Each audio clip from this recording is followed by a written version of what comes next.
As you went back and watched the film from the season opener, what were your big takeaways from what your team accomplished? First and foremost, generate turnovers, score off our defense. We had 13 in the first half. For us, it's generating. We want to turn our opponents over, specifically live ball turnovers. We want to be great at turning those turnovers into points. That was something that was really a positive. Sharing the basketball offensively. I think anytime you have 2-to-1 assist to turnover ratio as a team, that's very impressive. Certainly, to get a lot of assists, it usually comes down to making 3-point shots or getting out in transition, and both of those things happened for us. So I thought that was another really good positive for us. When you look at Milan obviously has a tremendous game. Taman individually played terrific, but for our group, we're going to put 10 guys in the game. Right, 10 guys are going to go in the game and have the ability to come in and impact winning right away. And so as I watch the game, I'm watching opportunities for everybody to do that, and I'm very aware of when guys are doing that to grant them more opportunities in that game. So those are some things that I took away, from the game.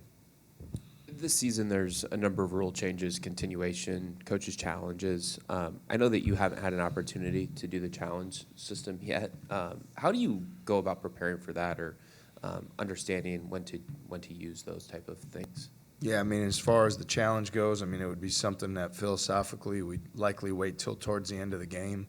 Obviously, it has to be a specific play. I think sometimes people think you can just challenge anything, and that's not the case. So my guess would be is we would tend to hold it till late in the game, and whether it's a goaltend, an out-of-bounds call, something late in the game that one play could be extremely impactful. So doesn't mean we wouldn't use it sooner. It just means that would be our mindset going into the game. Hi, TJ. Hi, Rob. Good to see you. Great to see you. Thank you. What do you envision Blake's role becoming? Because we saw glimpses of the above the rim play with the alley-oop dunk, a couple rebounds, his activity level, all that. But you talked about what your plan was for him initially. Is that kind of the same, or how do you see him developing going forward? Blake's going to be much more impactful than what he's been up to this point. I think from an offensive standpoint, he can help us really run great offense. He's a very good passer. He's fast in space. He's a lob threat. He came out right away and had offensive rebounds. And so I think it's important that, we continue to give him those opportunities, because I have confidence in him to do that part. And I know that he'll produce at a much higher level than what we've seen up to this point. On the defensive end, he's proven to be elite.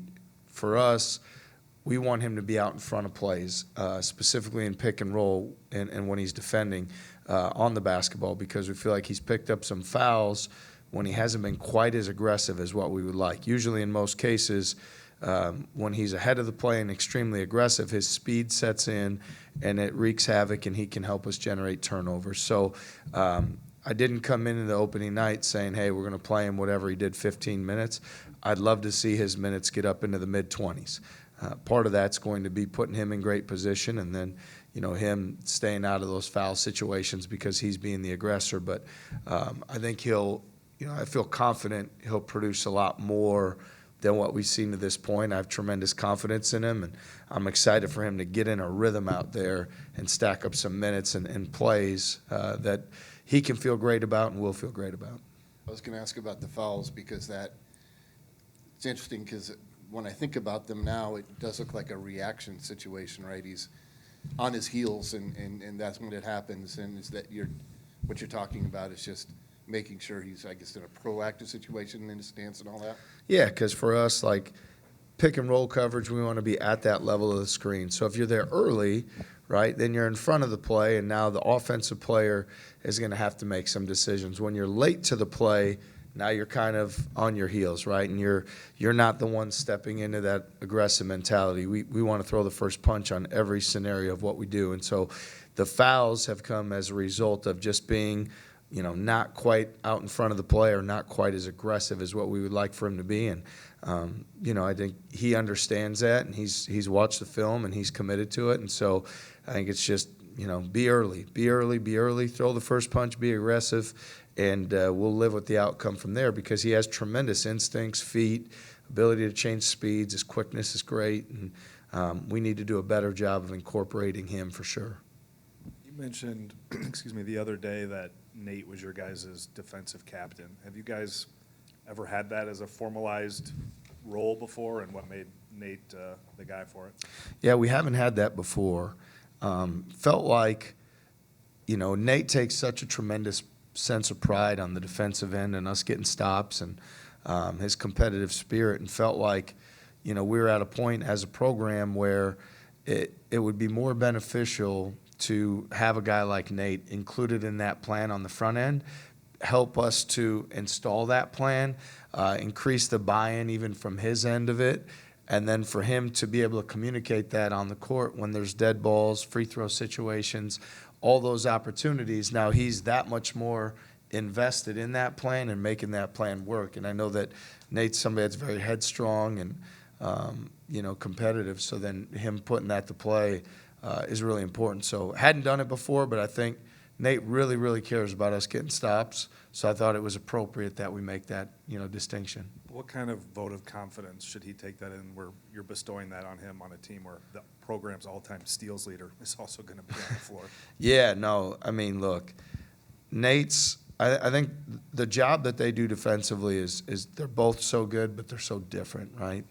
And I think with Nate, he's trying to put the whole thing together, right? Taman makes elite IQ, effort, intensity plays, whether it's on the ball, steals off the ball, chasing down rebounds, where Nate's job ends up being a lot more of, make the whole group function a certain way. And so he should have a tremendous sense of confidence in putting that in his hands. We've had some really good defensive teams, players, schemes, and this is the first time we felt like, we need to take this a step further, and we need to include him on how we build our plan and how we install our plan and then how we uphold it during the game. And been pleased with his communication in those huddles, empowering him to be very vocal in those huddles and in-game situations to get the results we want.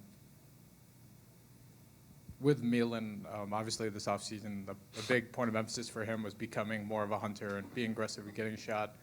What is the key to getting someone like that to maybe shed past quote-unquote percentage protector tendencies and get over those mental hurdles?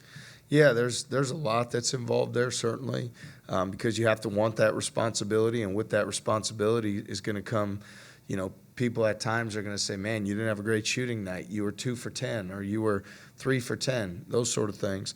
And you have to do the work. You have to be mentally prepared for it, for the opportunity. You have to stay focused on it during the game. You can't be outcome-based. You have to be somebody that looks at it and says a great shot is a great shot, as opposed to I missed my last one and that affects the next one. You've got to hunt in all situations, specifically transition, offensive rebounds, when we get the ball in the paint, moving on penetration. So there's a lot that goes into it, but we have all the confidence in the world that he can do exactly what we saw him do the other night. We recruited him to do that job.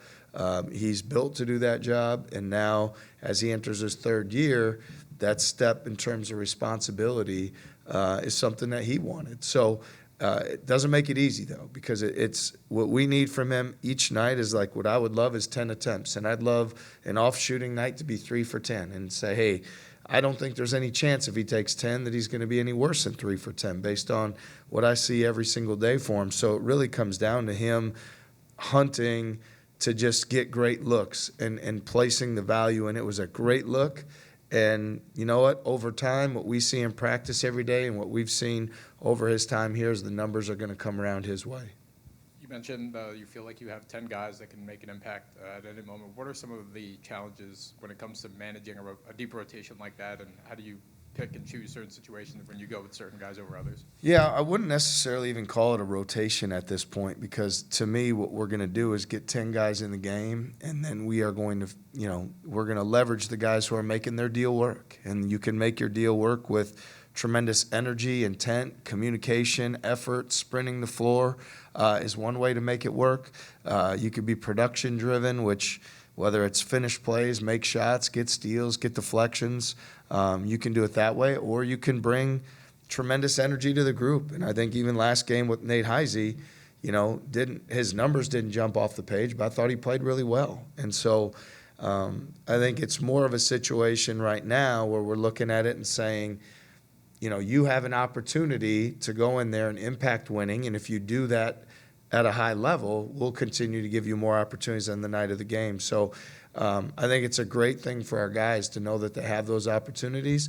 And then it's the responsibility to make it work, to make your deal work, to make it go your way. And I think we've seen from certain guys, we saw Eric Mulder come in the Northwestern game, and right away make his deal work, gets a tip dunk. That same game we saw Dominic Nelson come right in the game, get a steal, get a deflection, and go in transition. Those are the type of effort, intensity, make your deal work type of plays that we're looking for from our guys, especially when we go to the bench.